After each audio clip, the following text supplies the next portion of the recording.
அதற்காக தான் பிறக்கிறார்கள். ஆனால் என் தெய்வம் இயேசு கிறிஸ்து மாத்திரம்தான் மரிப்பதற்காக பிறந்தவர். அவர் மரித்து கல்லறையில் அடைக்கப்பட்டு 3ஆம் நாள் உயிர் தெழுந்து இந்நாள் மட்டும் நம்மோடு கூட வாழ்ந்து கொண்டிருக்கிறார். அந்த உயிர் தெழுந்த தெய்வத்தை ஒன்று சேர்ந்து அவரை துதிப்போம் வாருங்கள்.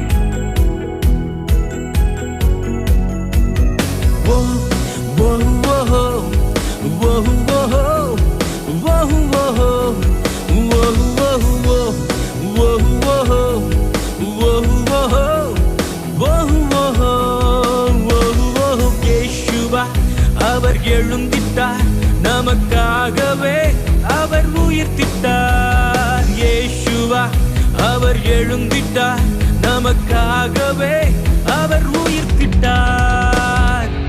எழுந்தாரே நம் இயேசு